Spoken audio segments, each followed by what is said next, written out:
They say she gave up her voice for love. They say she traded her tail for a soul. But those stories were written by humans, and humans never understood what lived beneath the sea, because the truth is, the Little Mermaid never wanted a soul.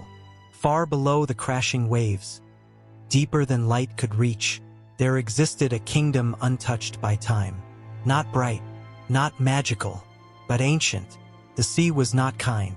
It was patient, and in its depths lived creatures that did not dream of becoming human. They feared them. Among them was a mermaid named Aeryn. She was not like the others. While the rest of her kind sang to the currents and danced in the drifting glow of bioluminescent reefs, Aeryn watched the surface, not with wonder, with hunger. Her sisters spoke of humans as fragile, fleeting beings, creatures who died too easily, who feared the dark. But Aeryn saw something else: fire, ambition, cruelty, and most of all, noise. The surface was loud, chaotic, alive. The ocean was not, and Aeryn hated the silence.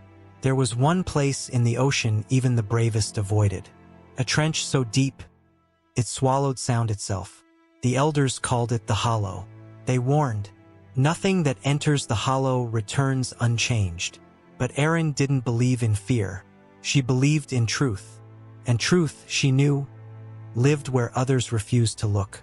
So one night, when the currents stilled and the sea turned black, Aeryn descended, deeper, colder, quieter, until she found it.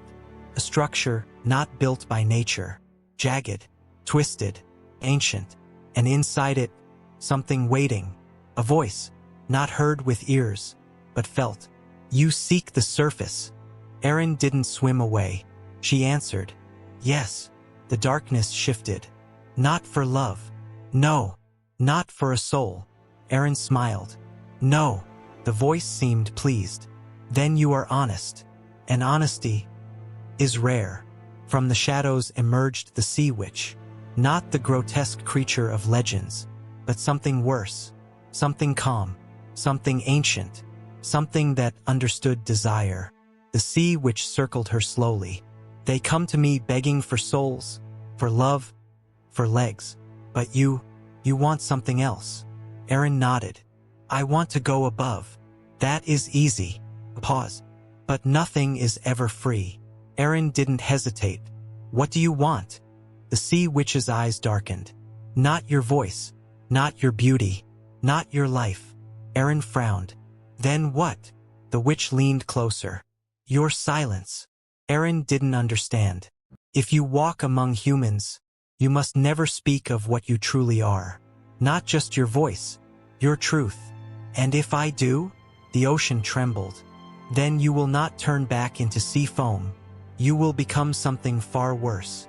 Aeryn smiled. I don't plan on coming back. For the first time, the sea witch hesitated. Then she laughed. A low, ancient sound that echoed through the abyss. Good. The transformation was not beautiful. It was not magic. It was violence. Bones cracking, skin splitting, scales tearing away like dying flesh. Aeryn didn't scream. She didn't need to. Pain was familiar. But when it was done, she stood, on two legs, breathing air, hearing wind, feeling everything. And for the first time in her life, she was not surrounded by silence. She laughed, not softly, but wildly, like something finally unleashed. Humans found her. Of course they did. A beautiful girl washed ashore. They took her in, fed her, dressed her, admired her, and just as Aeryn expected, they were loud, messy, cruel. She watched them argue, lie, betray, and she loved it. Because humans weren't weak. They were broken. And broken things were interesting. The prince noticed her. Of course he did. They always did. He called her mysterious, enchanting, silent. He thought her quietness was innocence. He was wrong. It was observation. Aeryn didn't fall in love. She studied. She learned. She adapted. And slowly, subtly, things began to change. Servants whispered of shadows moving at night, of animals found drained of life, of the sea growing restless. Ships began to vanish. Storms grew violent. The ocean was reaching, and Aeryn felt it, calling her back. But she ignored it, because she had found something better: control. The prince trusted her. The kingdom adored her. And no one suspected what she truly was, until the night she spoke. It happened without warning.